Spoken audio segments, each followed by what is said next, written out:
आप सभी प्यारे बच्चों का आज की क्लास में, केमिस्ट्री क्लास में आप सभी का पुनः एक बार स्वागत है। और मैं जो आज पढ़ाने जा रही हूँ, किसी एक बच्चे ने अपनी इच्छा जाहिर की थी कि मुझे जो है संक्षारण के बारे में समझाइए, है ना। तो संक्षारण जैसा कि शब्द से स्पष्ट है, संक्षारण अर्थात जिसको हम इंग्लिश में कहते हैं कोरोजन। क्या कहते हैं उसको इंग्लिश में? कोरोजन। कोरोजन अर्थात संक्षारण। संक्षारण सबसे पहले हम इसकी डेफिनेशन की बात करें तो डेफिनेशन चाहे तो आप लिख लें और चाहे तो जो है आपको बुक्स में भी ये डेफिनेशन शायद पता नहीं मिलेगी कि नहीं मिलेगी, पर उसी से शब्दों का थोड़ा सा हेरफेर हो सकता है। तो सबसे पहले जो हम डेफिनेशन मैं आपको बोल रही हूँ, चाहे तो आप लिख लें। धातुओं का वायु और नमी की उपस्थिति में, क्या लिख रही हूँ मैं? धातुओं का वायु और नमी की उपस्थिति में, धातुओं का वायु और नमी, ये इसके लिए स्पेशल कंडीशन है। वायु और नमी की उपस्थिति में धीरे धीरे क्षय होना, वायु और नमी की उपस्थिति में धीरे धीरे क्षय होना। क्षय होना अर्थात नष्ट होना, धीरे धीरे क्षय होना संक्षारण कहलाता है।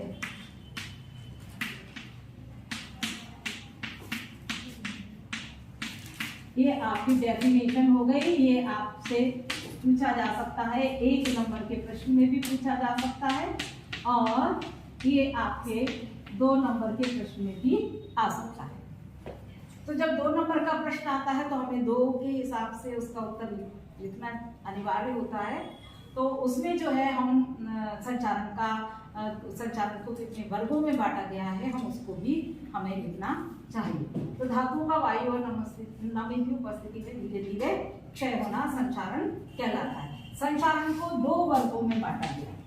कितने वर्गों में बांटा गया है? 2 वर्गों में बांटा गया है, जिसकी हम बात करते हैं। पहला है हमारा वायुमंडलीय संचारण। कौन सा संचारण? वायुमंडलीय संचारण। और दूसरा है हमारा निमज्जित, अर्थात ये बहुत निमज्जित संचारण। निमज्जित अर्थात इमर्ज।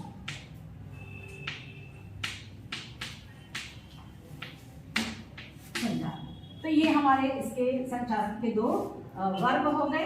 वायुमंडलीय संचारण, जैसा कि ये मैंने यहाँ पर लिखा हुआ है कि धातुओं का वायु और नमी की उपस्थिति में धीरे धीरे क्षय होना संचारण कहलाता है। और ये जो डेफिनेशन जो मैंने आपको लिखवाई है, ये हमारे वायुमंडलीय संचारण में ही डेफिनेशन है। टू द पॉइंट आंसर देना केमिस्ट्री में अनिवार्य होता है। एक ही शब्द का यदि आप हेरफेर करते हैं तो उसका अर्थ जो है वो कहीं ना कहीं चेंज हो जाता है, और जब हमारा वैल्यू फॉर्म चेक करता है तो उसको परेशानी होती है और वो आपको पूरे में से पूरे नंबर नहीं देता। डेफिनेशन लिखने पर हमें पूरे में से पूरे नंबर तभी प्राप्त होते हैं जब हमारी टू द पॉइंट होती है।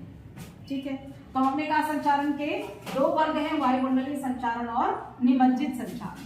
ठीक है, अब हमारा निमज्जित संचारण के भी 3 प्रकार हैं। निमज्जित संचारण के भी 3 प्रकार हैं। जो पहला है हमारा रासायनिक, पहला है हमारा रासायनिक, दूसरा है हमारा जलगत, रासायनिक जलगत, और तीसरा है हमारा भूमिगत संचारण। ये बहुत वैसी चीजें हैं पर मैं इसको बताए दे रही हूँ। तो रासायनिक संचारण जैसा कि आप सभी जानते हैं, रासायनिक संचारण के अंतर्गत जो है हम देखते हैं कि रसायनों के द्वारा होने वाला संचारण, है ना। इसके द्वारा रसायनों के द्वारा होने वाला संचारण हमारा रासायनिक संचारण के अंतर्गत आएगा, और होता तो रसायनों के द्वारा ही है। और जैसे कि हमने कहा जलगत संचारण, जलगत संचारण अर्थात जैसे जल में डूबे हुए जल पर चलने वाले जैसे हमारे पानी के जहाज हैं, उन सब का संचारण होता है जो उनकी तली वगैरह में, ये जलगत के अंतर्गत आएगा। और भूमिगत संचारण के अंतर्गत हमारा जो आपके कहना चाहिए कि जलगत संचारण के अंतर्गत हम भाप और बॉयलर वगैरह इनको भी ले सकते हैं, ये भी आएंगे इसके अंतर्गत। और भूमिगत संचारण के अंतर्गत हमारे जो पाइप्स के अंदर जो संचारण होता है वो आएगा भूमिगत संचारण।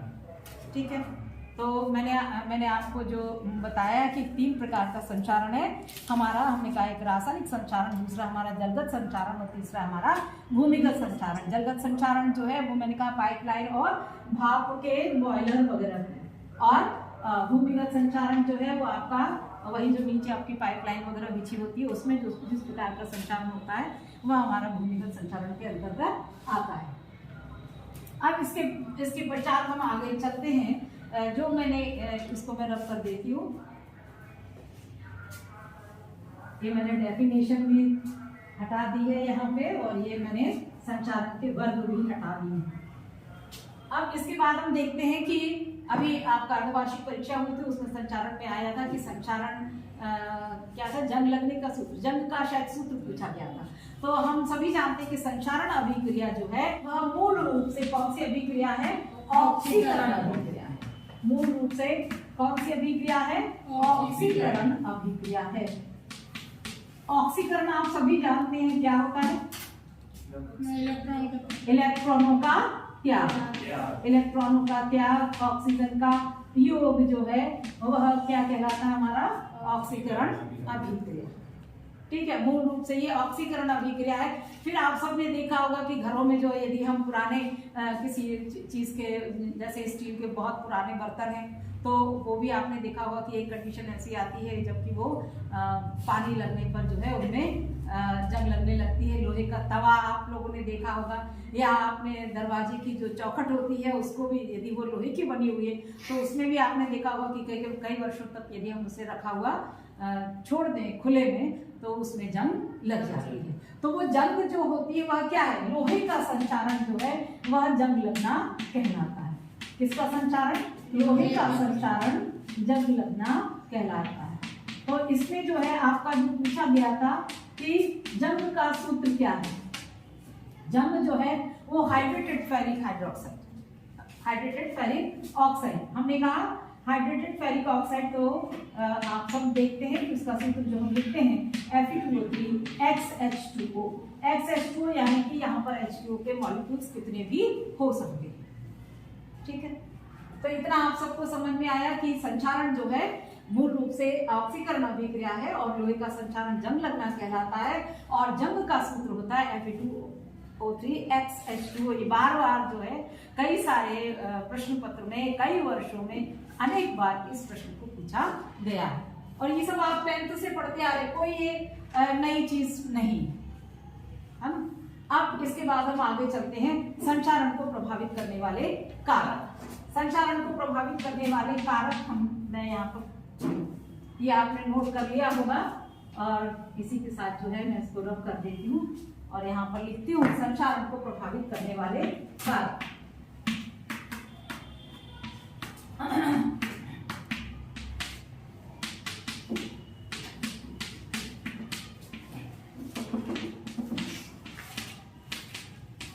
कारक अर्थात फैक्टर्स।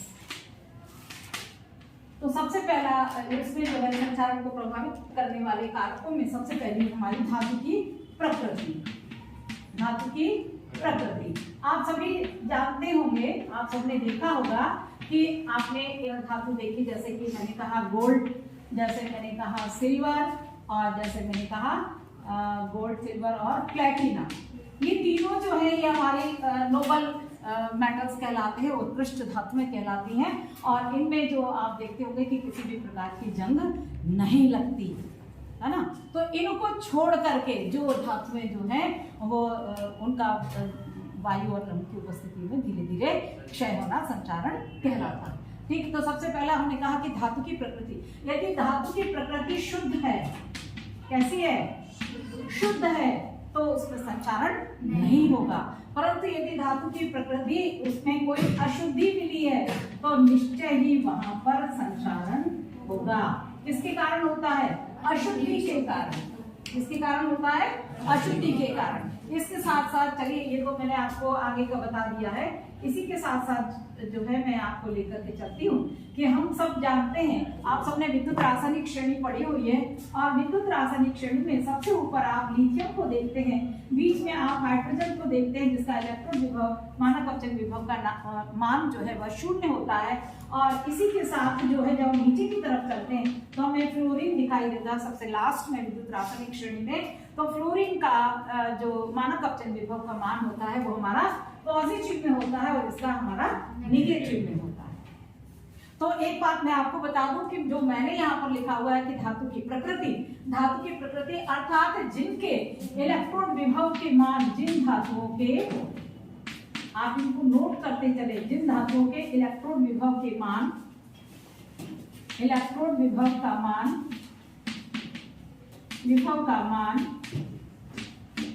ऋणात्मक, पहली बात इलेक्ट्रॉन विभव का मान ऋणात्मक या 1.23 वोल्ट से कम होता है,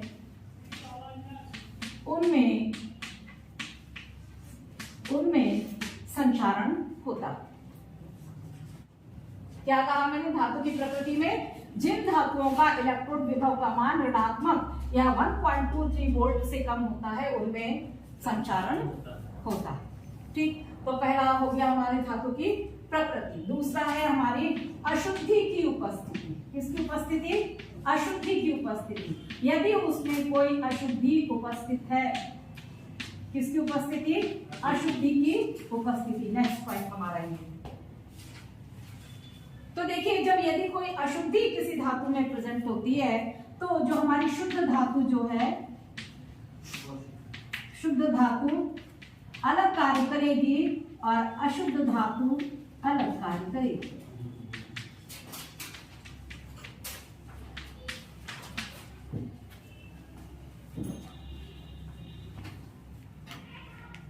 शुद्ध धातु जो है वह कैथोड का कार्य करेगी और अशुद्ध धातु जो है वह एनोड का कार्य करेगी। यही है ना? सही चल रहे हैं? तो शुद्ध धातु जो है वह किसका कार्य करती है? शुद्ध धातु किसका कार्य कर रही है? आप देखिए, शुद्ध धातु एनोड का। Very good. इसीलिए मैंने आपसे प्रश्न किया कि शुद्ध धातु जो है वह एनोड का कार्य करती है और अशुद्ध धातु जो है वह कैथोड का कार्य करती है। शुद्ध धातु एनोड का और अशुद्ध धातु कैथोड का कार्य करती है।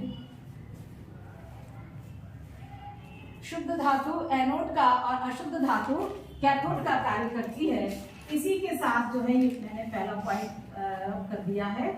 और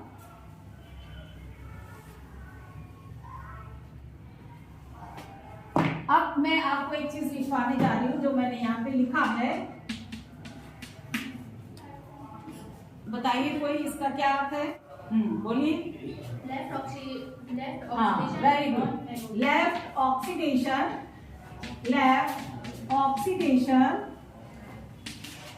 और क्या लिखा है मैंने? On anode. तो एनोड पर कौन सी अभिक्रिया होगी? ऑक्सीकरण अभिक्रिया होगी। कौन सी अभिक्रिया होगी? ऑक्सीकरण अभिक्रिया होगी। और एक और मैंने इसी तरीके से आपको बताया था भी, राइट रिडक्शन ऑन कैथोड। इसको हम ROC कर लीजिए। राइट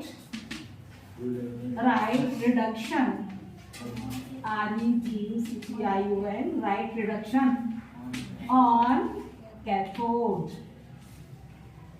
तो क्या इस तरीके से जो है ये एक गैल्वेनिक सेल का कार्य करने लग जाती है धातु। जब उसमें क्या उपस्थित होता है? अशुद्ध। तो इसमें शुद्ध धातु जो है वह एनोड का कार्य करती है और अशुद्ध धातु कैथोड का कार्य करती है। एनोड पर ऑक्सीडेशन होता है, एनोड पर ऑक्सीडेशन होता है यानी कि इलेक्ट्रॉन का त्याग होता है, और रिडक्शन कहाँ पर होता है? कैथोड पर होता है। और इस प्रकार से जो है पूरा एक गैल्वेनिक सेल का निर्माण हो जाता है। ठीक है। अब इसी के साथ साथ जो है, अब इस प्रकार के हम सभी जानते हैं कि विद्युत धारा जो प्रवाहित होती है वो किसके कारण होती है, इलेक्ट्रॉन के कारण प्रवाहित होती है ना। तो ये इतना ये समझ में आया सभी को। अशुद्धि की उपस्थिति के कारण धातु जो है एक गैल्वेनिक सेल की तरह बिहेव करने लग जाती है, जिसमें शुद्ध धातु एनोड और अशुद्ध धातु जो है वो कैथोड का कार्य करती है। ठीक है, ये आया इतना समझ में। अब तीसरा पॉइंट जो है हमारा, हमने कहा अवस्था या आकार। इसको मिटा दूं मैं, रब कर दूं।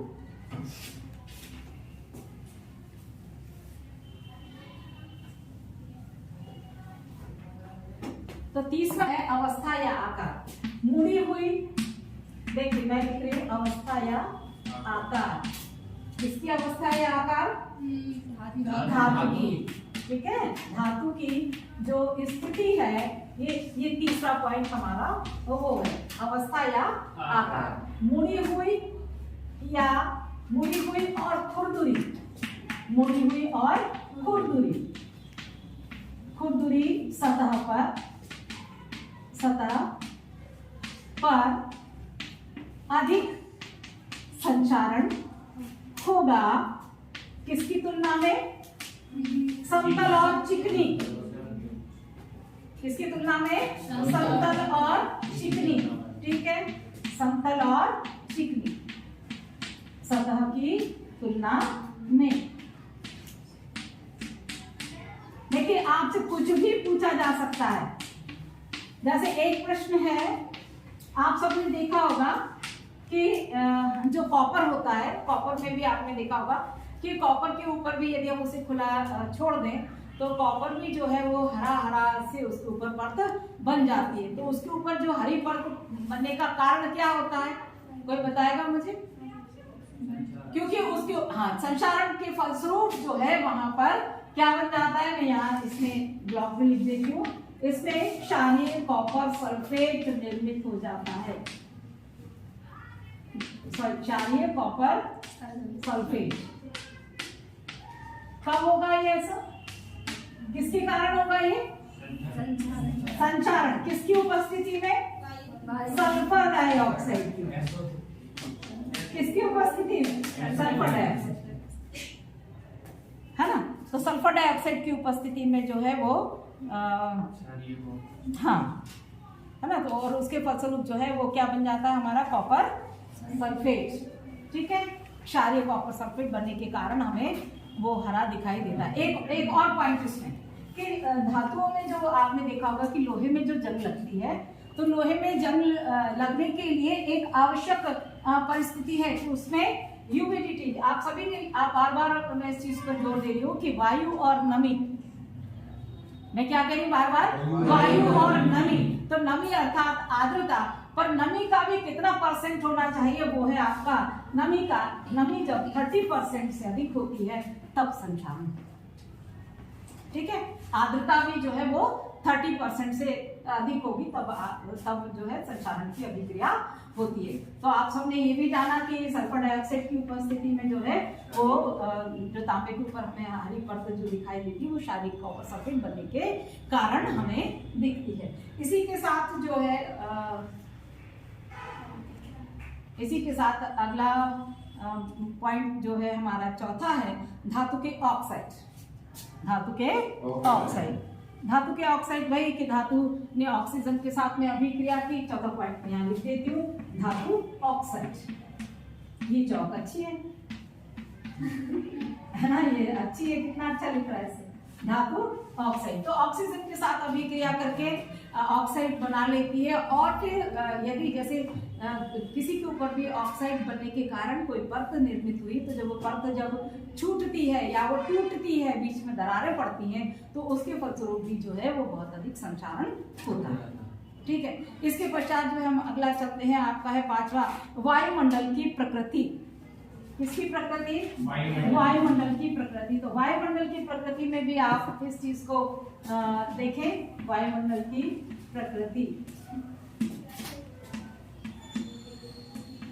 अगला पॉइंट है हमारा पांचवा, वायुमंडल की प्रकृति। तो वायुमंडल की प्रकृति में जब हम कहते हैं कि यदि वायु में H2S, sulphur dioxide sulphur trioxide, carbon dioxide यदि घुली होती है तो संचारण तीव्र गति से होता है।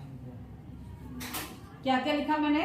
H2S hydrogen sulphide, SO2 sulphur dioxide, SO3 sulphur trioxide और CO2 कार्बन डाइऑक्साइड।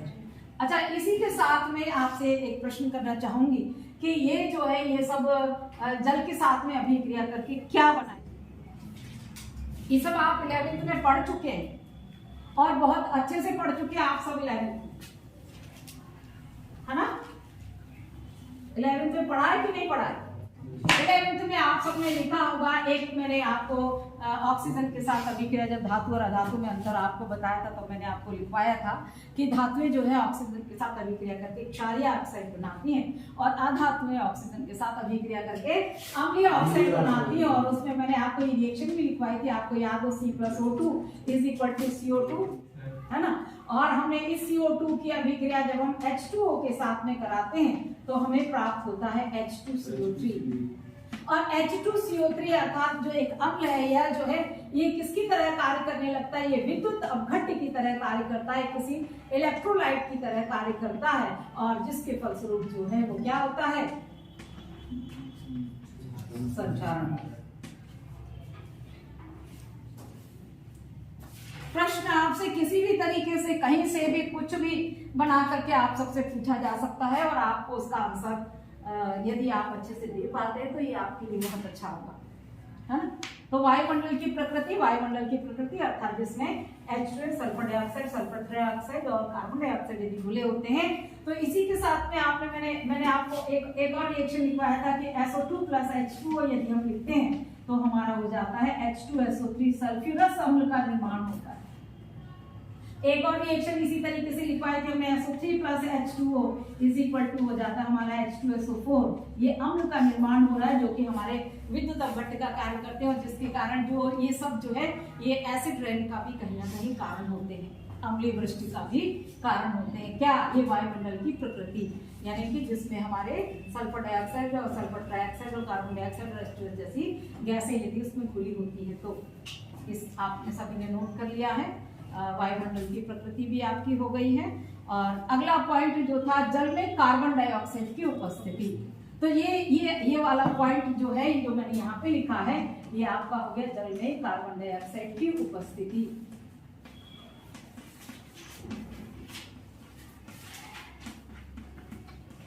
कौन सा पॉइंट हो गया ये हमारा? 6 जल में कार्बन डाइऑक्साइड की उपस्थिति। तो आप सब देख रहे हैं कि कार्बन डाइऑक्साइड की उपस्थिति, जल में यदि कार्बन डाइऑक्साइड घुला हुआ है तो हमें कार्बोनिक अम्ल का निर्माण हो रहा है। कौन से अम्ल का? कार्बोनिक। और कार्बोलिक क्या है? Phenol. Phenol. Very good, very good. इनके लिए जरा क्लैपिंग तो कीजिए सभी।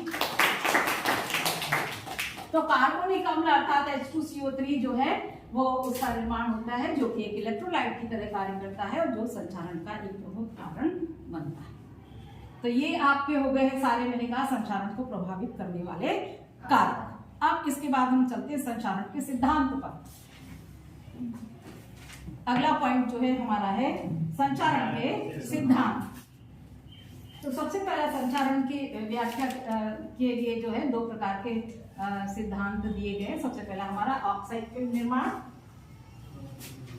पहला है हमारा ऑक्साइड फिल्म निर्माण। आप सभी जानते हैं ऑक्सीजन के साथ अभिक्रिया करके ऑक्साइड बनाते हैं। दूसरा मैंने कहा विद्युत रासायनिक। कौन सा होगा? विद्युत रासायनिक सिद्धांत।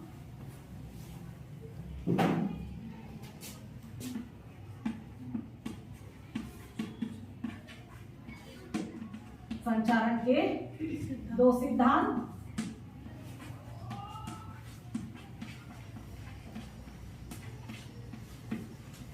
पहला है हमारा, हमने कहा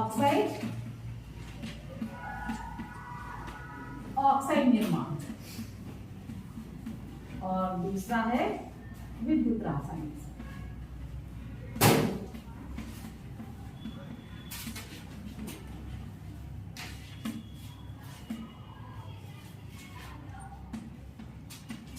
तो ऑक्साइड तो आप सभी जानते हैं कि धातुएं जो है ऑक्सीजन के साथ अभिक्रिया करके ऑक्साइड का निर्माण कर लेती है और इस प्रकार से अपने ऊपर एक परत, एक लेयर बना लेती है। और ऐसा किसके कारण होता है?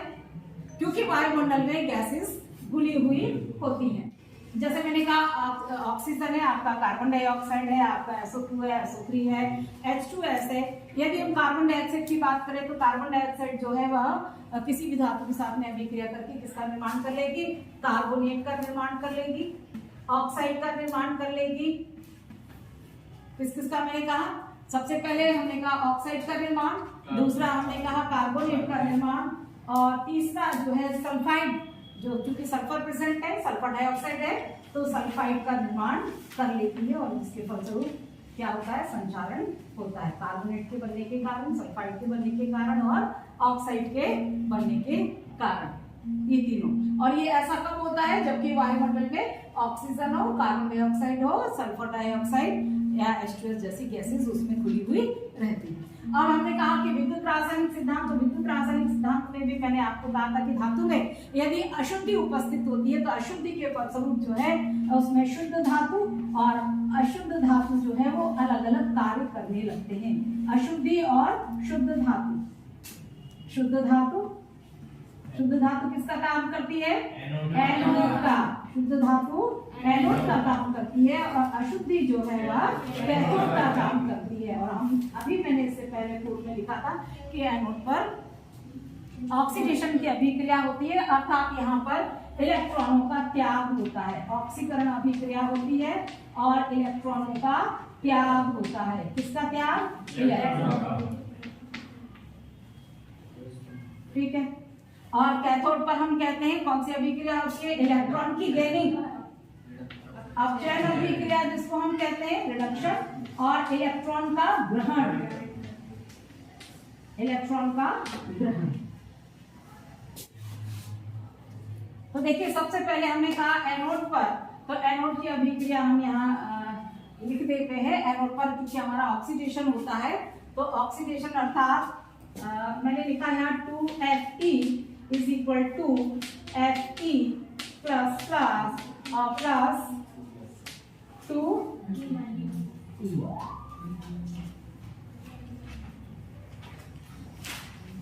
तो यहाँ पर भी क्या आ जाएगा? जब हम इधर 2 लिख रहे हैं तो यहाँ पर भी 2 आएगा, और नहीं तो फिर ऐसे लिख दीजिए Fe अकेला।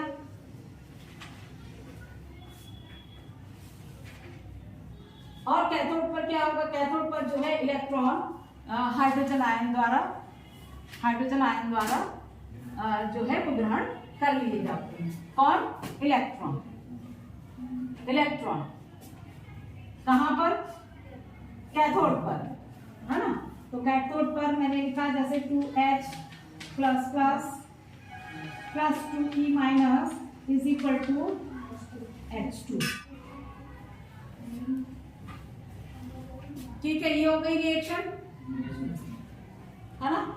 अब इसके पश्चात जो है हमारी जो अगली रिएक्शन होगी, हम इसको जो है 2H प्लस 2E मैंने लिखा हुआ है H2, ये हमारा कैथोड पर अपचयन की अभिक्रिया हो रही है। अब अगली रिएक्शन होगी, इसमें जिसको हम लिखते हैं 1/2, यहाँ लिखते हूँ मैं 1/2 O2 और plus H2O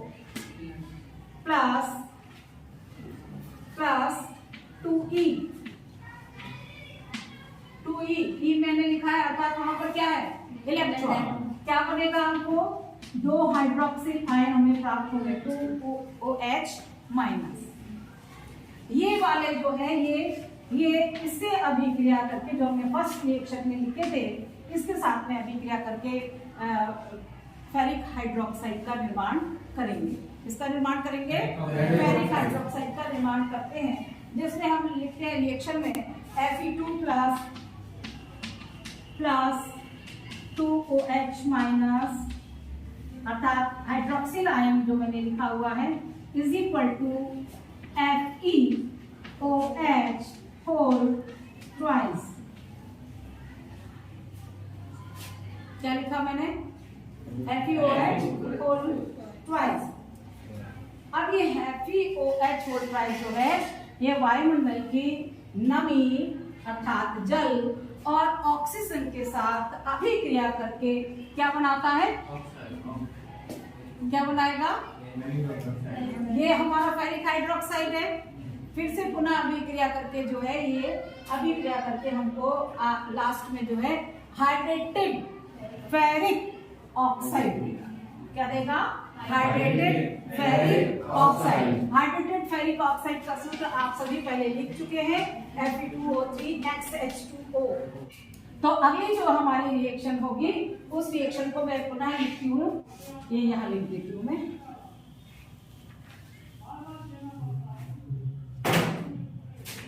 to FeOH twice plus H2O मैंने कहा नमी, प्लस मैंने कहा O2 इज इक्वल टू, और जो मैंने ये O2 लिखा हुआ है यहाँ पे ये 1/2 O2 आएगा। FeOH plus H2O plus 1/2 O2 is equal to FeOH twice। क्या बना ये हमारा 2 FeOH twice, और जिसके फलस्वरूप हमें प्राप्त हुआ Fe2O3XH2O हाइड्रेटेड फेरिक ऑक्साइड। तो ये इतना ये वाला जो है केवल आपको इतनी रिएक्शंस करनी है इसमें जो मैंने लिखा विद्युत रासायनिक सिद्धांत में, बिल्कुल शॉर्ट में। शुद्ध धातु जो है वह एनोड का कार्य करती है जिस पर ऑक्सीडेशन होता है, अशुद्धि जो है कैथोड का कार्य करती है जिस पर अपचयन होता है। सीधा सीधा ये हमारा इलेक्ट्रॉन का त्याग है। यहाँ पर जो है हाइड्रोजन के द्वारा 2 इलेक्ट्रॉनों की गेनिंग है जिसके फलस्वरूप हमें वापस जो है वह अणु की अवस्था में हाइड्रोजन प्राप्त हो जाता है। ये वाला जो हाइड्रोजन जो है वह पुनः अभी एक और रिएक्शन है जिसके फलस्वरूप हाइड्रोक्सिल आयन का निर्माण होता है, और हाइड्रोक्सिल आयन जो है हमारे फेरिक आयन के साथ में संयुक्त होकर के फेरिक हाइड्रोक्साइड बनाते हैं, और फेरिक हाइड्रोक्साइड जो है वह FeOH बना करके और फिर किसमें कन्वर्ट हो जाता है हमारा हाइड्रेटेड फेरिक ऑक्साइड Fe2O3XH2O। तो देखिए अब आप ये सोच रहे होंगे कि यहाँ पर भी हमने FeOH लिखा हुआ है और यहाँ हमने FeOH दिया लिखा हुआ है। ये हमारा फेरस हाइड्रोक्साइड है, ये हमारा फेरिक हाइड्रोक्साइड +2 और +3 जानते हैं ना, फेरस और फेरिक, ठीक है। तो ये आपका हो गया। इसके बाद आपने ये देखा कि तो ये आपका जो है विद्युत रासायनिक सिद्धांत ये परीक्षा में पूछा गया है, वेरी इंपॉर्टेंट। केवल आपको जो है इसमें हमको केवल इस चीज को याद करना है, इसे याद करना है, एक ये रिएक्शन करना है, एक ये रिएक्शन, और बाकी वो आपकी दे, ठीक है। आया सबको समझ में? बहुत अच्छे से। तो ये हमारा विद्युत रासायनिक सिद्धांत भी हो गया है। अब इसके पश्चात हम चलते हैं आपके संचारण को बचाने के उपाय, संचारण को रोकने के उपाय, सॉरी, है ना। तो ये रब कर दूं मैं, और फिर मैं इसको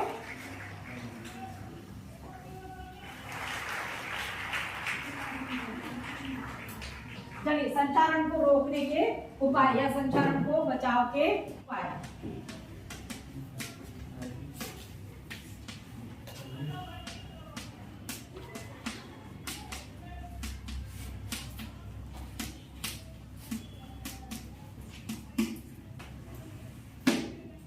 संचारण से बचाव के उपाय। तो सबसे पहला इसमें आप सबने देखा होगा कि हम सबसे पहले कहते हैं कि धातु की शुद्धता द्वारा, सबसे पहला क्या काम है, धातु की शुद्धता द्वारा। यदि धातु शुद्ध होगी तो उसमें संचारण नहीं होगा, धातु की शुद्धता द्वारा, ठीक है, प्योर। वैसे भी इसके बाद जो है हमारा दूसरा पॉइंट इसी तरीके से है कि धातु की मिश्र धातु बना करके, ऐसे भी लिख देती हूँ, मिश्र धातु बना करके। मिश्र धातु क्या होता है? मिश्र धातु की परिभाषा बताइए कोई। देखिए ये मैं बार बार आप सबसे कहती हूँ कि मिश्र धातु की परिभाषा भी जो है बच्चे बहुत अच्छे से सही तरीके से नहीं लिख पाते हैं। मैं कहती हूँ कि धातुओं का, किसी भी धातु का किसी अन्य धातु अथवा अधातु के साथ मिश्रण, या तो दो धातुएं हो, है ना, या तो धातुएं हो या धातु और अधातु भी हो सकता है, ठीक है। तो किसी भी धातु का किसी अन्य धातु अथवा धातु के साथ बना मिश्रण जो है बिना बना समांगी मिश्रण जो है वो हमारा क्या कहलाता, मिश्र धातु। फिर आपने एक मिश्र धातु भी पढ़ा होगा, क्या पढ़ा था, ये मैं यहाँ बिल्कुल ब्लॉक में लिख रही हूँ।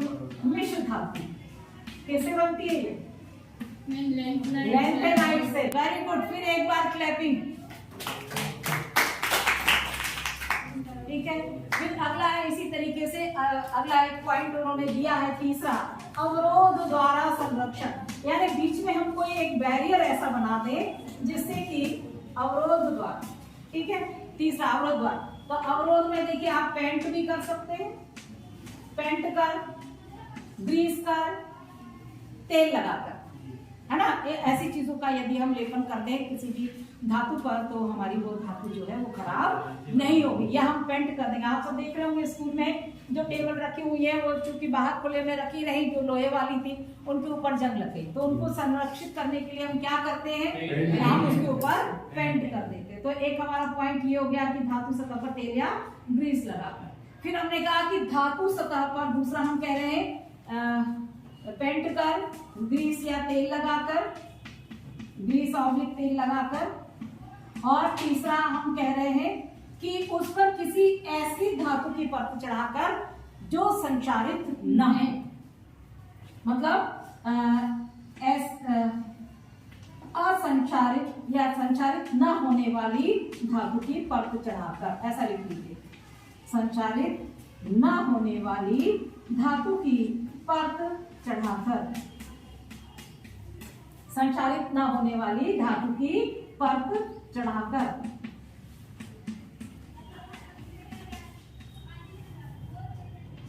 चढ़ा, तो ये हमारा ये तीसरा पॉइंट हमारा ये हो गया। और इसी के साथ जो है हमारा चौथा पॉइंट है बलिदानी संरक्षण।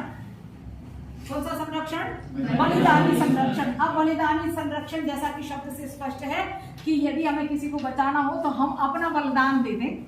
जैसे हमें अपने भारतवर्ष की रक्षा करनी है और यदि हम सीमा पर तैनात हैं तो हम क्या करेंगे, हम पूरा प्रयास करते हैं कि हम जो है भले चाहे हमारी जान चली जाए परंतु हमारी शान न जाने पाए।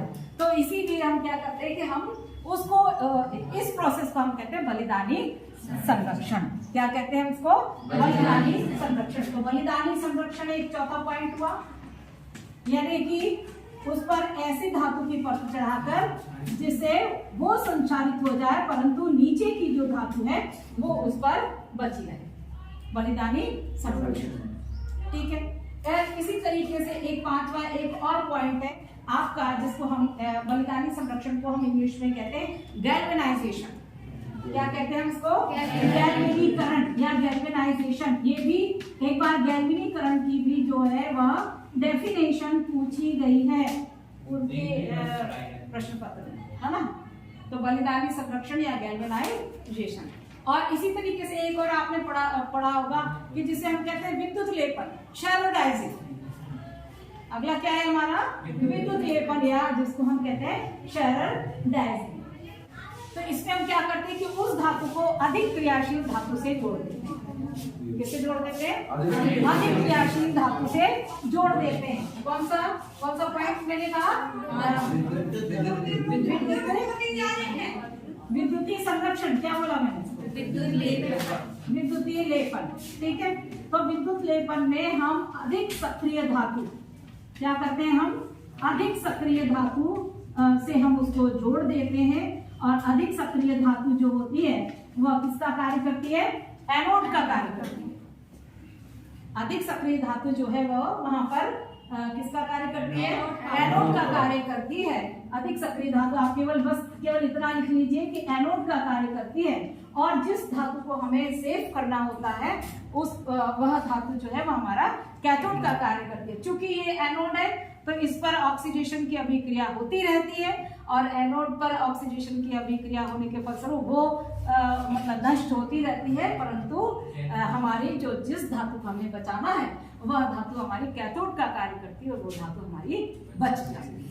तो ये सारा प्रोसेस आप सबने देखा होगा कि संचालन से बचाव के उपाय जो मैंने आपको बताए हैं तरीके, वो है धातु की शुद्धता द्वारा, मिश्र धातु बनाकर, अवरोध द्वारा, अर्थात जिस प्रकार से हम अपने किसी की भी स्पीड को रोकने के लिए बीच में हमारे स्पीड ब्रेकर या बैरियर्स बना दिए जाते हैं, तो वो बैरियर का काम करता है। सबसे पहला उसमें है पेंट करना, दूसरा हमारा ग्रीस और तेल लगाकर, तीसरा है हमारा संचालित ना होने वाली धातु की परत चढ़ाकर, और चौथा है हमारा बलिदानी संरक्षण, जिसको हम गैल्वेनाइजेशन कहते हैं। और इस पर शॉर्ट नोट भी आया है, बार बार पूछा गया है गैल्वेनाइजेशन क्या है। तो बलिदानी संरक्षण वही कि जो किसी ऐसे धातु को जो कि अधिक सक्रिय उसकी परत चढ़ा देते हैं, जिसके फलस्वरूप वो संचालित हो जाती है, परंतु उसकी नीचे की सतह जो है वो वाली धातु बच जाती है। और पांचवा है आपका जिसको हम शैलोडाइजिंग कहते हैं, विद्युतीय लेपन कहते हैं। इसमें हम अधिक सक्रिय धातु का लेपन करते हैं जो कि एनोड का कार्य करती है, और हमारी जिस धातु को हमें बचाना होता है वह कैथोड का कार्य करती है। ये हमारी संचालित होकर के खराब हो जाती है, परंतु इसके नीचे की धातु जो है हमारी जो कैथोड का कार्य कर देती है वो बच जाती है।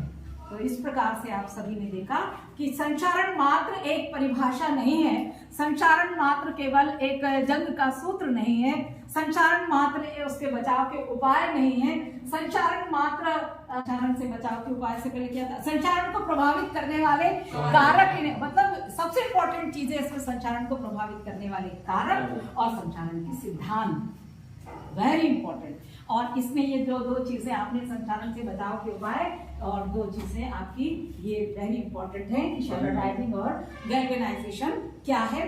इसको 2 नंबर के प्रश्न में भी पूछा जा सकता है, इसको 3 नंबर के प्रश्न में भी पूछा जा सकता है। तो इसका सिद्धांत बहुत इंपॉर्टेंट है, विद्युत रासायनिक सिद्धांत, और इसका शैलोडाइजिंग और गैल्वेनाइजिंग, और इसी के साथ जो है हमारा केवल जंग का सूत्र वेरी इंपॉर्टेंट, और उसकी रिएक्शंस। तो मुझे लगता है कि आप सभी को बहुत अच्छे से बहुत डीपली बृहद रूप में आपको मैंने समझाने का प्रयास किया है संचालन को, और मुझे लगता है कि आप सभी को बहुत अच्छे से समझ में आ भी गया होगा, और आप इससे संबंधित सभी छोटे छोटे क्वेश्चंस को आप सॉल्व करने में समर्थ होंगे। इसी के साथ आपकी क्लास आज यही समाप्त होती है। आप सबका बहुत बहुत धन्यवाद।